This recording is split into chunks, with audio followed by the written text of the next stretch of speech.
Hara Hara Mahadeva. Welcome to మీ లక్ష్మీస్ ముచ్చట్లు. ఈరోజు ఆషాఢదశమి కాబట్టి చక్కగా పూలను తెంపుకొని స్వామికి చందనంతో అభిషేకం చేయబోతున్నాను. ఓం నమ శివాయ. ఈ మధ్య జరిగినటువంటి ఒక అద్భుతమైన రియల్ స్టోరీ శివయ్య తండ్రి గురించి మీతో షేర్ చేసుకుంటాను ఇప్పుడు.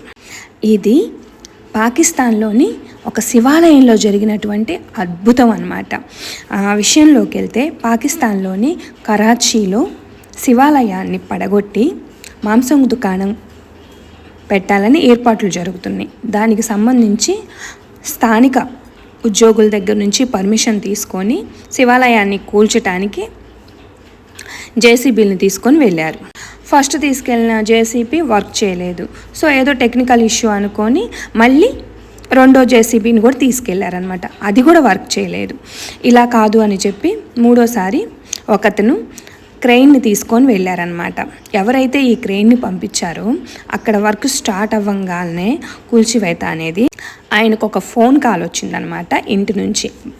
తన బాబుకి అసలు బాగాలేదని, కోమాలోకి వెళ్ళాడని, చాలా సీరియస్గా ఉంది అని. వెంటనే అక్కడ జరుగుతున్న వర్క్ని ఆపేసి తను హడావుడిగా వెళ్ళిపోయాడనమాట హాస్పిటల్కి.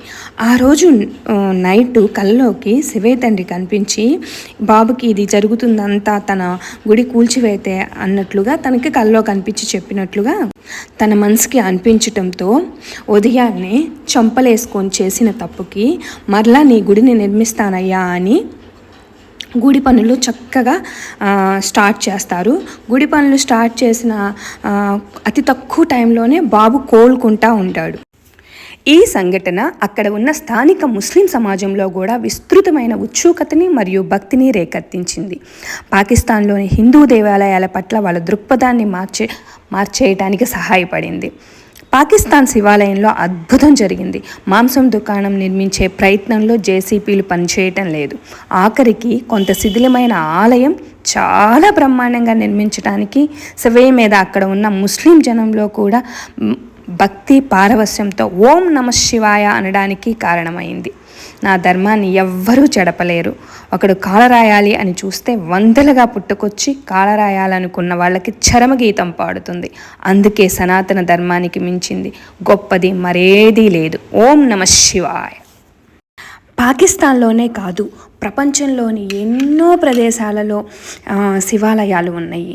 ఎక్కడ తవ్వినా కూడా భూమి మీద అక్కడక్కడ శివలింగాలు బయటపడతానే ఉన్నాయి. కొన్ని అన్యమతాలలాగా ఏ వందల సంవత్సరాల చరిత్ర ఉన్నదో కాదు నా ధర్మం, కొన్ని వేల లక్షల సంవత్సరాల సంస్కృతి. ఓం నమ శివాయ.